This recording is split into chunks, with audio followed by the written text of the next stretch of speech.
Assalomu alaykum hurmatli obunachilar, biz Abduzat Borodkil. Bugungi obzorimizda Yunusobod rayonida joylashgan 2,5 sotix yer uchastkasiga ega bo'lgan uy-joy. Binoning umumiy kvadraturasi 300 kvadrat. 3 ta qavatdan iborat bo'lgan bino ko'tarilgan. Podol 1 va 2 qavat, xonalarning soni 6 ta. Darvozaxonadan bitta katta mashina sig'adiganlik joy ajratilgan va navesi tagida yozgi oshxona joylashgan. Hovlining o'rtasida kichikroq bo'lsa ham zeleniy zonasi bor va hovli qismida hojatxona joylashgan.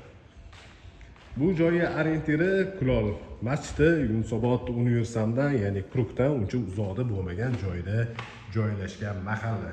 Uy ichiga kirib kelganimizda hol qismi to'g'rida zal joylashgan va chap tarafimizda oshxona.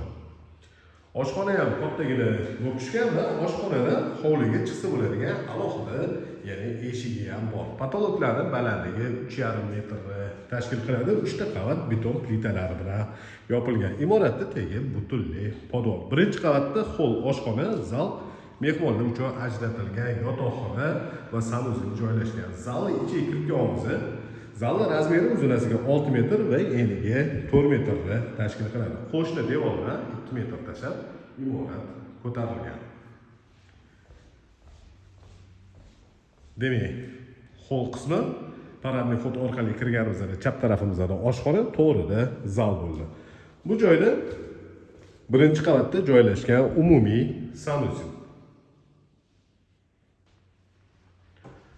Mehmonlar uchun ajratilgan yotoqxona, razmeri 4 ga 4,5. Endi ikkinchi qavatga ko'tarilamiz. Ikkinchi qavatga ko'tarilganimizda o'ng tarafimizda ikkita yotoqxona joylashgan. Bu birinchi yotoqxonaning razmeri uzunasiga va eniga 5 metrdan, ya'ni 25 kvadratda o'z ichiga olgan kattagina yotoqxona. Uni oldida bolalar uchun ajratilgan yotoqxona bor.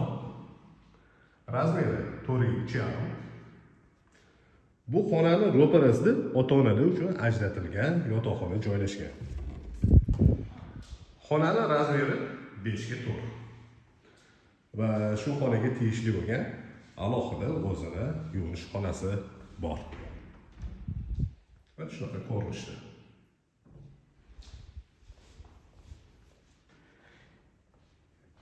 Ikkinchi qavatga ko'tarilganimizda chap tarafimizda ikkinchi qavat uchun umumiy sanuzel va yana bitta yotoqxona joylashgan. Umumiy sanuzelning ko'rinishi va bolalar uchun ajratilgan 3-chi yotoqxona. Jami ikkinchi qavatda 4 ta yotoqxona bo'ldi. Imoratdagi butunlay podol qilingan. Podolga tushganimizda o'ng tarafimizda bitta xona bor. Mana shunaqa ko'rinishda полноценный oynalar bilan tushgan. Zinam tegida kladovka sifatida foydalansangiz bo'ladi va chap tarafda yana bitta xona joylashgan. Bu joyda kotelni va uning oldida холодная komnata.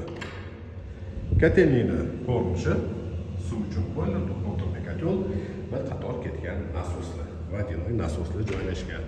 Bu joyda холодная komnata. Demak, podolga tushganimizda o'ng tarafimizda, chap tarafimizda kichikroq xonalar joylashgan edi. Bu joyda mana uzunasiga tushgan kattagina yana bitta xona bor.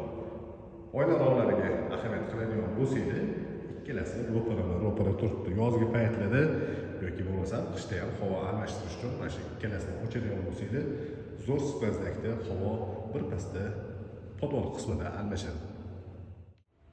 Bu ko'rsatgan uyimiz Yunusobod rayonida joylashgan 2,5 sotix yer uchastkasiga ega bo'lgan uy-joy. Binoning umumiy kvadraturasi 300 kvadrat. Xonalarning soni 6 ta bo'ldi. 3 ta qavatdan iborat bo'lgan bino ko'tarilgan podol 1 va 2 qavat. Bu uy narxini opisiyaga yozib qo'yamiz. Qiziqadiganlar 99 856 70 80 raqamiga murojaat qilaverasizlar.